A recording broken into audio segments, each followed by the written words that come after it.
Hello, everyone, and welcome to another episode of Review Cast Trailer Reaction. This one we will be covering the trailer reaction to Mufasa, the Lion King, and Skeleton Crew. So this is a Disney family event. Yay! I am your host Dana, and I am joined by Mr. Danny Martinez. How are you, sir?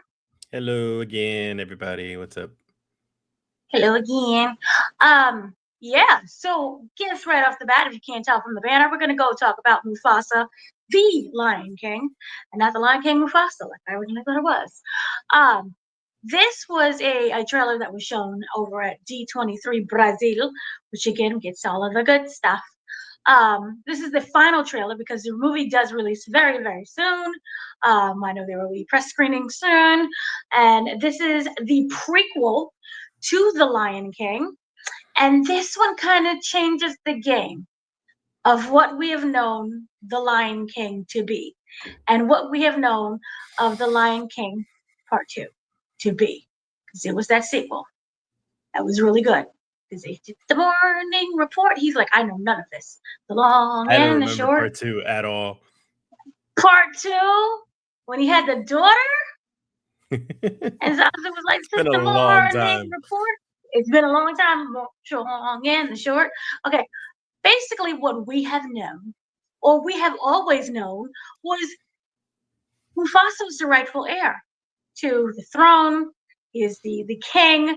Scar was always the jealous one, you know, upset that he was not the throne. He could not stand the baby, Simba.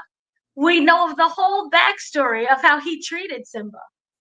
And we were like, you are the villain, long live the king. And he threw his brother off the whole cliff. And this one is like, nah, we want to reset the whole thing. Where basically Simba's an orphan. Not Simba, Mufasa is an Mufasa. orphan. And he's basically taken under by Scar. And I'm just confused. But what were your thoughts on this live? I can't even call it live action because it's all CGI. It's CGI made to look like National Geographic Channel with voice. Yeah, I mean graphics are nice. Yeah, I mean they definitely put in a lot of money to reboot this for a new generation. So I can't fault Disney for trying to make more money. But as me Mhm. as an adult who loves the original cartoons, I see this as a cash grab, but try to like stretch out that story a little bit more. But it's an interesting idea. I think it's when I heard about this, it was kind of a cool idea of there's this I wouldn't call it a trend because we only have it with one movie right now, but there's a series of books out there that kind of like interpret the villain's point of view of a lot of Disney movies, like Gaston, for example. There's Scar, there's The Wicked Witch of the West, there's Ursula. There's a lot of these different books. So it's not as black and white as they're just evil when they're just bad people. So this movie kind of gives a little bit more complexity over like what happened with Mufasa and Scar, which I'm kind of interested in. And you can see that like they don't call him Scar, they call him by his actual name, and I guess he gets that name later on when he becomes evil. So that's an interesting transformation there. Well, we'll get to learn where the scar came from on Scar. Um, I am trying to be positive. Obviously, I have not seen the movie, but I'm just a little taken aback. I'm sure it'll work out, but it's just a bit jarring. And I think that that's just because of what? Over 20, 30 years of programming of what Hmm. we were told that, he's the rightful heir. This is the whole throne. This is the royal bloodline. And the dude was like just jealous the whole time. Killed a kid, tried to kill a kid, then pretended he was dead, lied to the entire his mama. He lied to Simba's mama. You remember that in the movie when he's like, "Your son is dead. This whole thing Hmm. belongs to me," and everyone's like starving to death, and the hyenas are like a mess.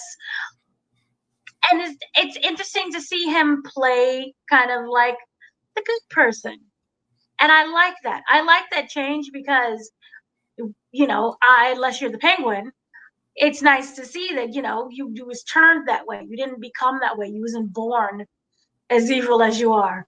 And you have the whole, I hope this comes into play with the whole nobody knows the troubles I've been. Nobody knows the troubles I've seen, nobody knows my sorrow, which technically is a slavery song. People don't tend to know Mhm. that. Yay, slavery.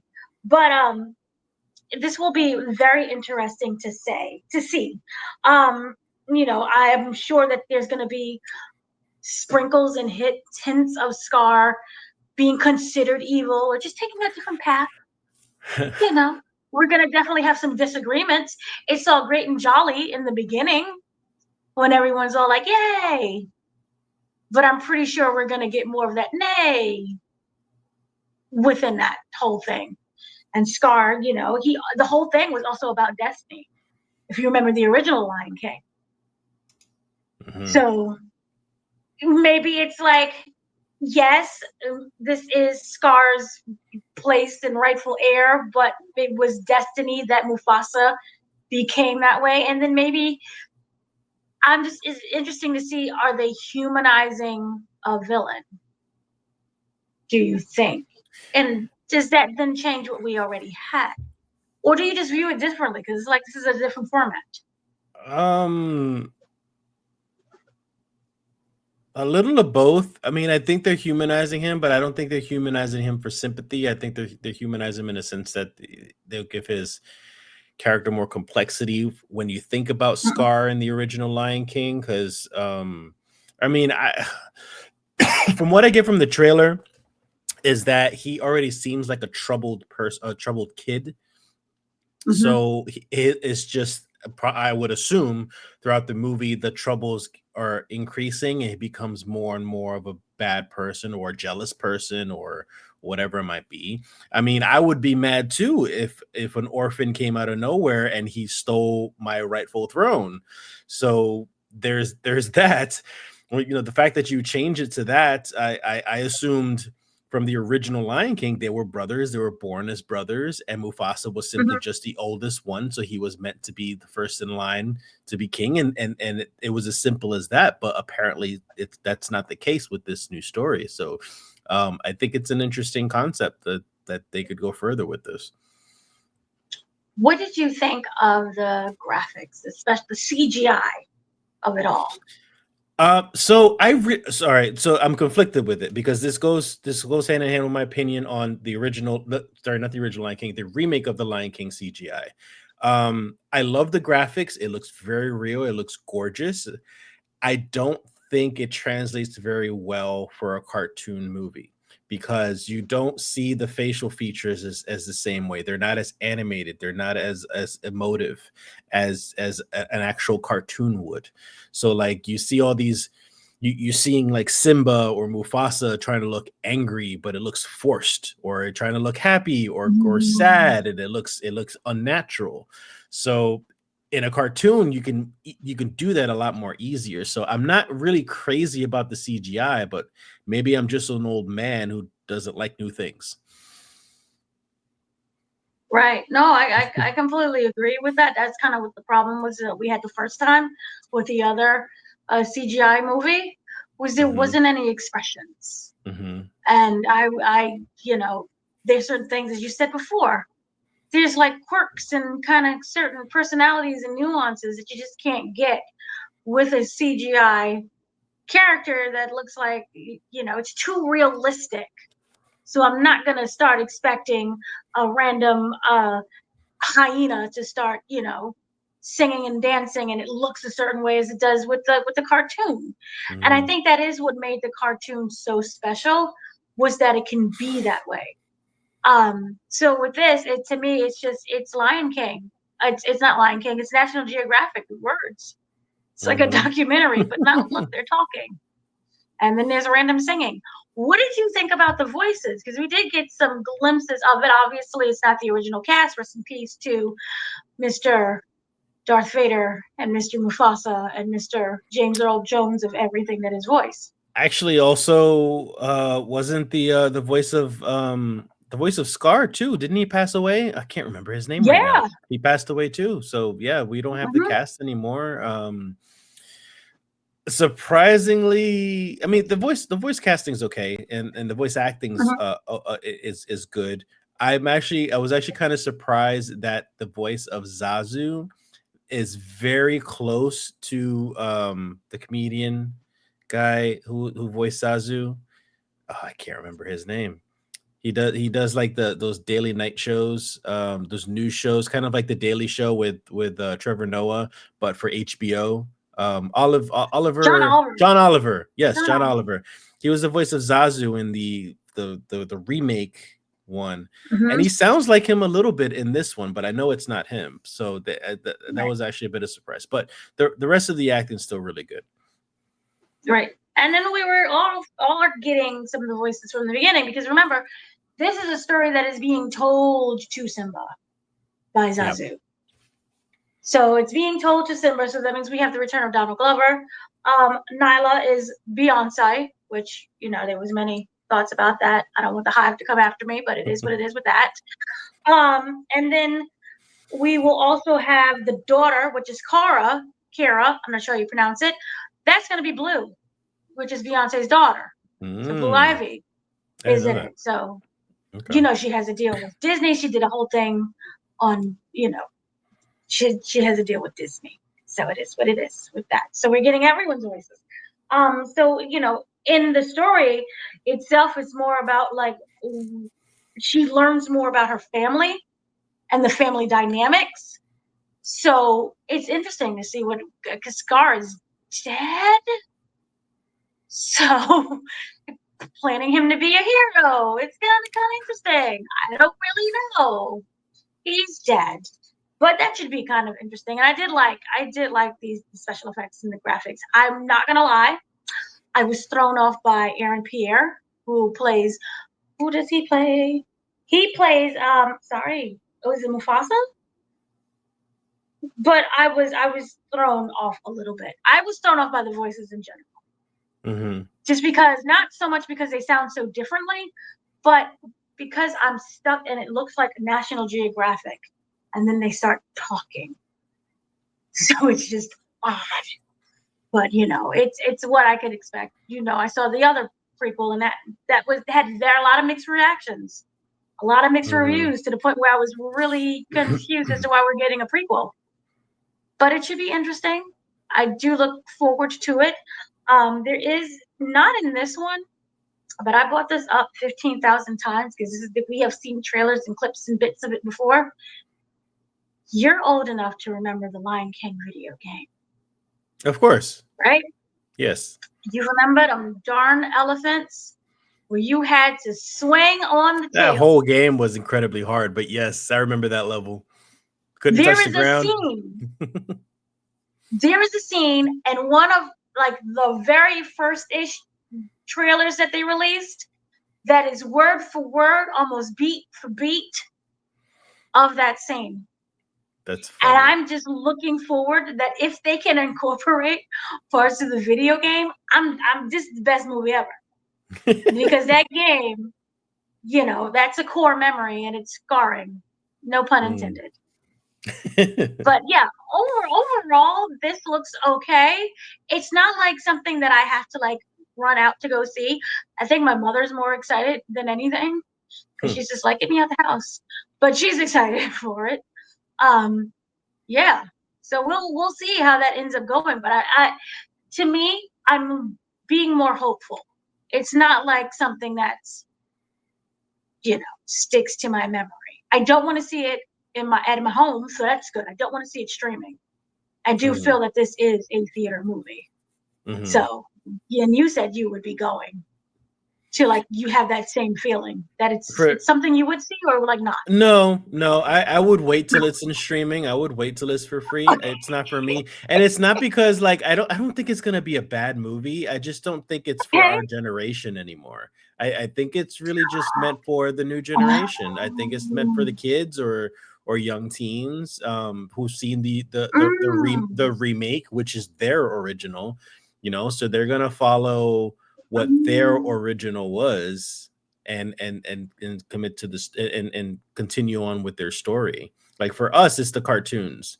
So I'd rather just stick with the cartoons. Wow. I never thought of it that way. It's no longer for us. Yeah. It's for today's generation. That is so sad that we're part of the it's no longer for us crowd. That's Yeah, really and sad. I feel about that with a lot of things as you get older, especially like with Disney and Star Wars and Disney and Marvel. Like little by little, these Mhm. movies aren't meant for the 30s and 40-year-olds. It's meant for the 10s and the 20-year-olds. Mm. So do you think that today's generation, with all of the reboots and the prequels and the sequels, they're losing the magic of not even to like what the original was, but do you feel that kind of there's a loss of magic when it comes to animation now that everything is overtaken by CGI? We're Um, getting a Lilo and Stitch in CGI. when it comes, oh god, yes. So Lilo and Stitch is actually my favorite Disney movie. I love Stitch as a character. And Mhm. when they're doing the CGI stuff, I'm not crazy about it, but I am still going to watch the movie just because I'm a Lilo and Stitch fan. But I'm not crazy about it being CGI. So I don't think. I'm sorry. What was the question again? Like about the The generation? question is basically, do you feel that the kids of today, because everything is now a different format The in terms CGI. of everything has to be CGI, do you feel Yeah. that they're losing the magic of animation? It's not to say that animation is dead, but there's a Yeah. certain time, like when we grew up, it was animation, and I then don't. Pixar kind of took over, but it was still Yeah. magical because it was still animated.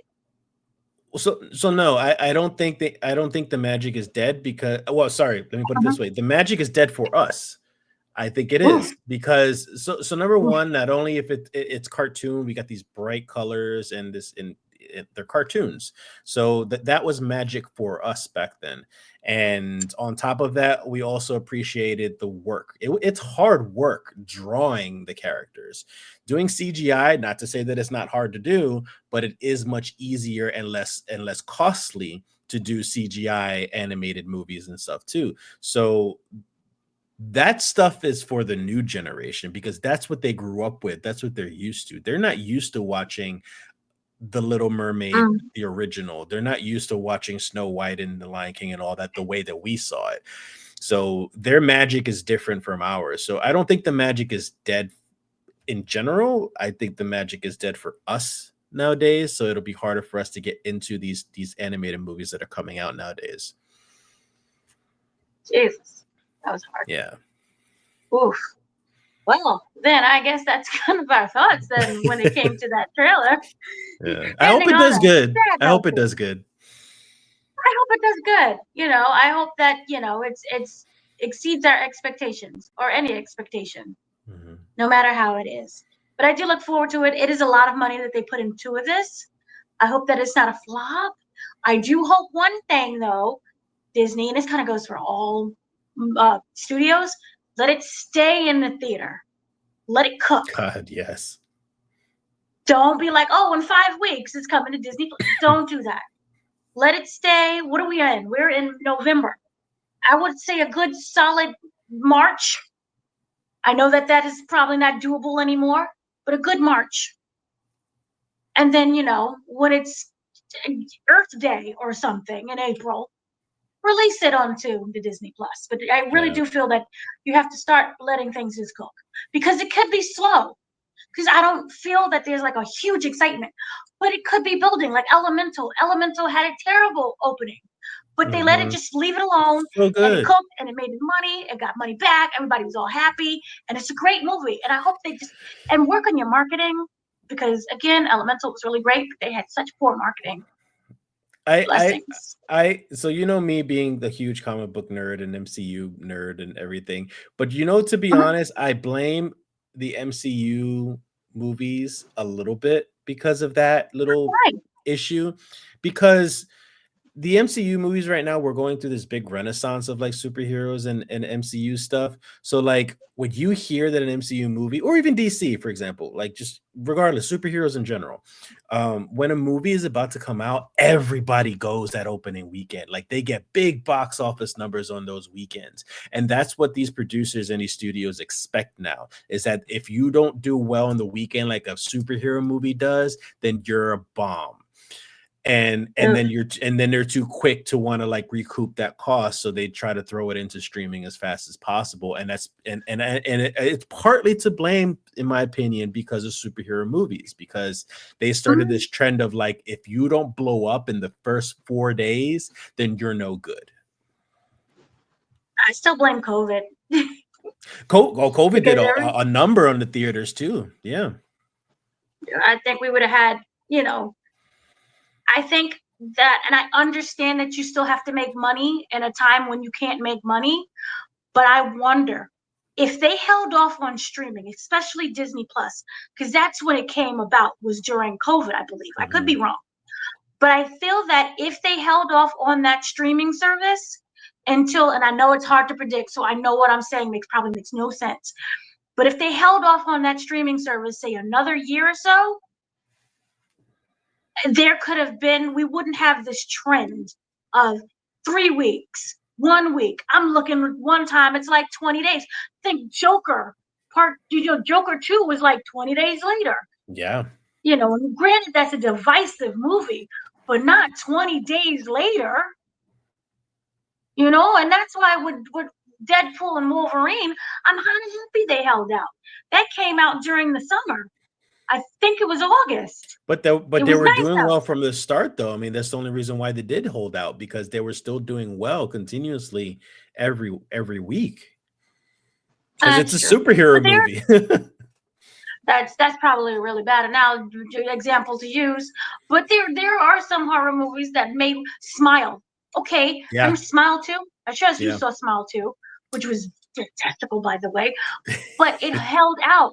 That's not a movie that you're gonna say automatic. Oh, it's gonna make $1 billion no matter what. It doesn't. But they just Mhm. left it alone, and that's what they did. And word of mouth and marketing, and people want to go see that in the realm of, we still have blockbusters. So, I just overall just stop pulling these movies so quickly out of theaters just because it doesn't make your $200 million the next, that weekend. So Mhm. yeah, so then I guess we kind of move on to, as you stated before, a little Star Wars. So Mhm. this one was rather interessante. I cannot change the banner because for some strange reason nobody likes me over here.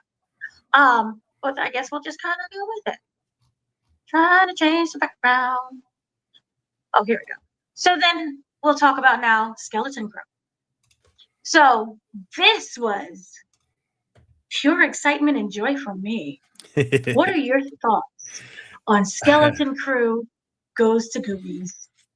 Let me fix my camera while I'm talking about this. But I am Star Wars fatigued. Mhm. I'm not a hardcore, like really deep into Star Wars. Like I don't read the comics and the books and watch every single show, but I love the original movies. I love some of the spin-offs. I watched some of them. So when I heard about this show, I was just like, okay, just another Star Wars. I'm tired of it. I'm over it. And then I saw the trailer and I was just like, this is really different. Mhm. You know what?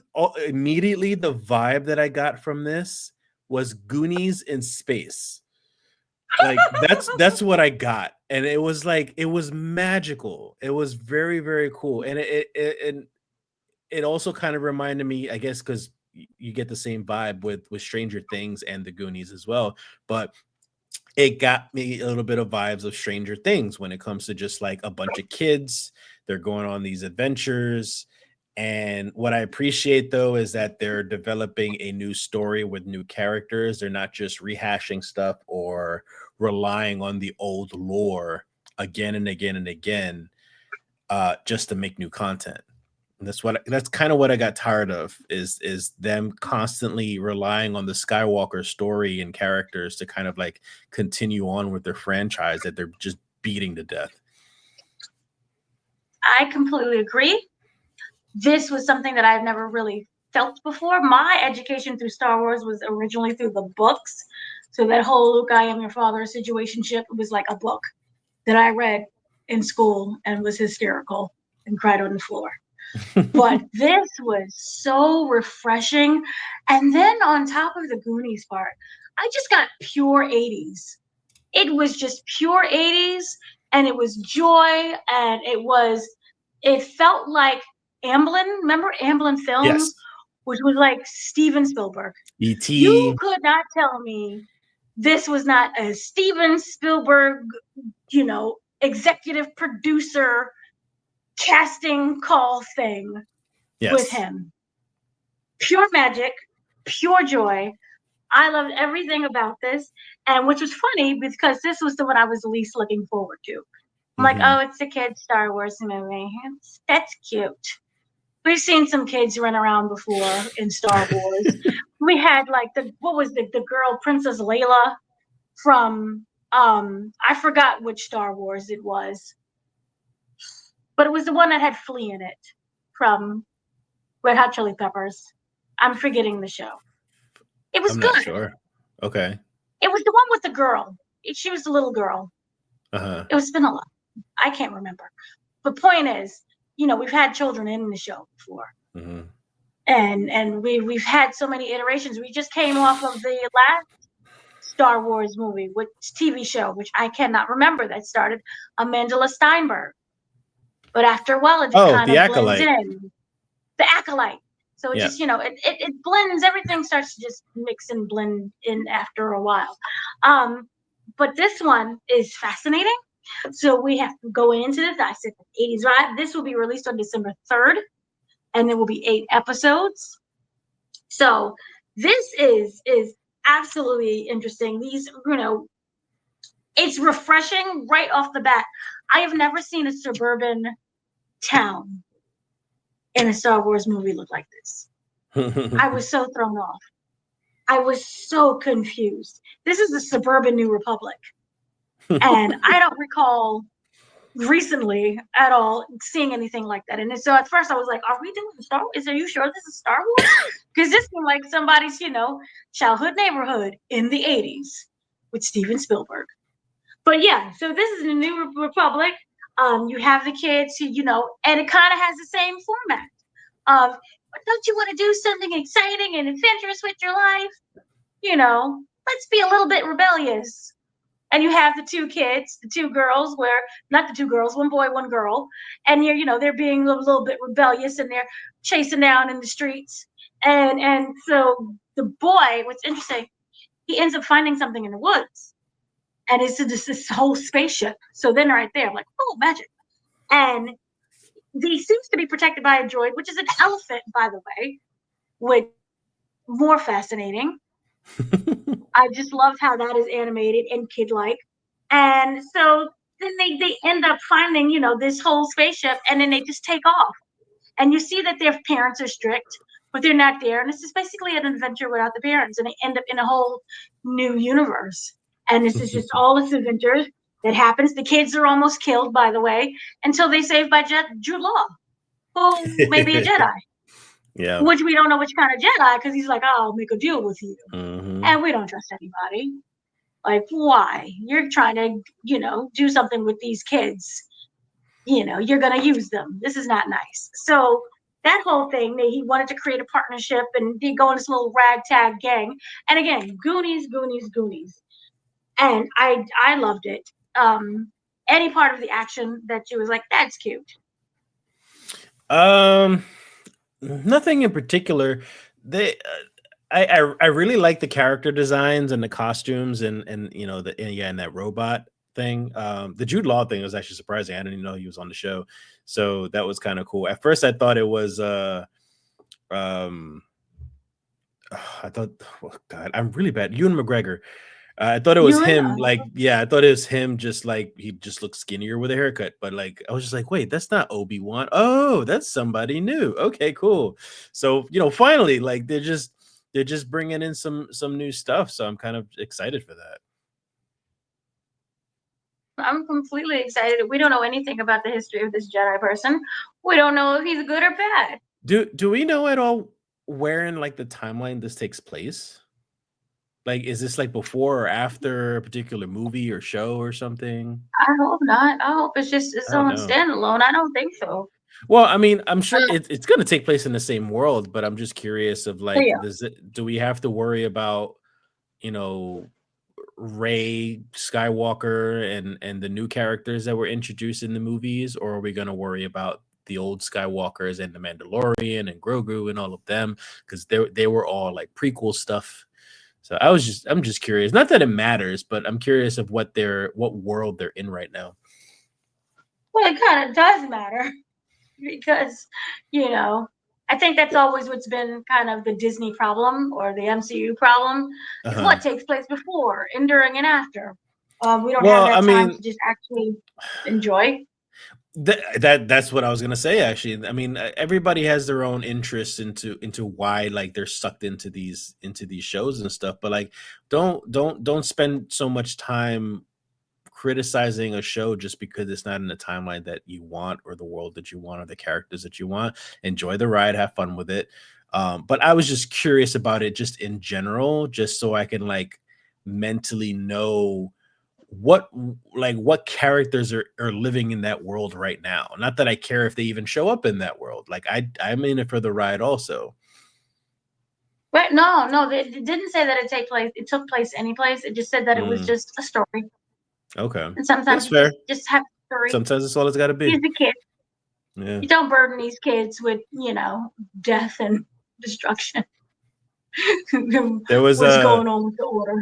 I'm always on Twitter. So there was a Twitter argument going on with somebody posted that they weren't happy with Sam Wilson as Captain America portrayal in the recent trailer because he landed so hard on the ground when he was like flying down in the trailer and he slams onto the ground and they were like that doesn't make sense. His legs would have been broken. He doesn't have super soldier serum. And like I just had to respond back and just say it's a comic book movie. Like just have fun with it. Doesn't matter. Just please just enjoy the movie for what it gives you. That's it. Like nobody looks for a Fast and the Furious movie and expect it to win an Oscar. Like it's just a fun mindless movie. That's it. They went to the moon, by the They way. The went to the moon. freaking moon. I'm pretty sure. I Moon. guarantee you, in the next 10 years, we're gonna get a Transformers / Fast and Furious crossover. You Who know, cares? that just Have fun with it. it might happen after all. Um, who even knows? Why not? I know there has been a huge delay on that movie. What's interesting is because there were so many flops, I believe at Lionsgate, they're scaling back the movie. So remember we Really? were supposed to get a part 11, which is technically part 2? Yes. Yeah, they scaling all of that back. They want them to go back to their roots. And Vin Diesel is not. I don't know if Happy Vin with it. Diesel is up for that. I mean, you went to the space and now you just want us to go to the racetrack. Yeah, I don't know about that. Maybe those But yeah, budgets had okay. gotten too bloated. But go ahead. Let's go ahead. An answer for you in regards to where does this take place. Okay. Skeleton Crew is confirmed to be set 5 years after Return of the Jedi, joining the likes Oh, of The Mandalorian, The Book of Boba Fett, and Ahsoka, and falling between the original trilogy and the sequel trilogy. yes, it's between. Okay. But everybody just like they're happy, Okay. and it's That's clean. fine. Yeah, that's fine with me. So it's just they happy. Um, yeah. So according to Lucasfilm, Skeleton Crew is concurrent with The Mandalorian and Ahsoka. Ah, But it's important to note that the studio is refusing to clarify anything further. yeah. So who knows? Grogu could pop up in there and speak his first words. Maybe, maybe not. Maybe he'll talk in the Mandalorian and Grogu movie that nobody asked Is for. it a movie? I thought it was another show. See, sir, this is why we have to do the Disney 23 Brazil, because it is a whole movie. I thought it was a show. I mean, I heard about the reveal, but I thought Oh, it was. Well, sorry, I shouldn't say show because I know nowadays we have miniseries, and miniseries is very different from a show. But I assumed it was a miniseries, not like a full length movie. Mm. it's a movie in the theater where you pay money for, Interesting. and you Okay, have to see it in IMAX because it I'll makes no definitely sense. see it. Yeah, yeah, no, no, no. So it should be really, really interesting. I'm interested more in seeing what Jude Law is playing with that Jedi character. They always like their mysterious peoples. I'm wondering if he is a bad guy who ends up turning into a good guy because we've seen that before. Mm-hmm. But again, looks like something out of Indiana Jones, and it looks fantastic, and it looks wonderful, and I look forward to seeing it. So, are there any other thoughts that you have? No, that's it. I just hope they take their time with these Star Wars stories. They don't saturate it like they did initially when Disney first took it over. They need to calm their asses down with these movies. Like they're like, we talked about magic, and the magic of Star Wars is slowly dying right now because they just tried to throw everything at us ever since they made that Han Solo movie. And everything from that movie and on since that year, it's just been constant, just a barrage of Star Wars crap, and people haven't been happy. So just take your time, get some good writers, have some fun. Just let John Favreau continue leading everything, and it should be fine. Yeah. I completely forgot about the Han Solo, and then what was the other one? The Donald Glover movie. Jesus, what was his name? I forgot, but it was his own movie, right? Or was he just Yeah. in Han Solo? No, it was it a show? Was it a No, it show? wasn't a I can't show. It was a remember. movie. This was like I think it was a movie. before Disney Plus existed. Yeah, you're right. You're right. I can't remember his name. Oh, Lando, the Lando Calrissian thing. It was Lando. Yeah, no thanks. I love Donald Glover. He's an amazing actor and artist, but nope, wasn't for me. I completely agree with you. So, yeah, that's everything that we have to say about those two trailers, and we look forward to them actually coming out and seeing what happens. So, once again, I am your host, Dana. I am joined by Mr. Danny Martinez. Thank you so much for watching. Have a good pain smile. Have a great day, afternoon, evening, and catch you later. All right. Be good.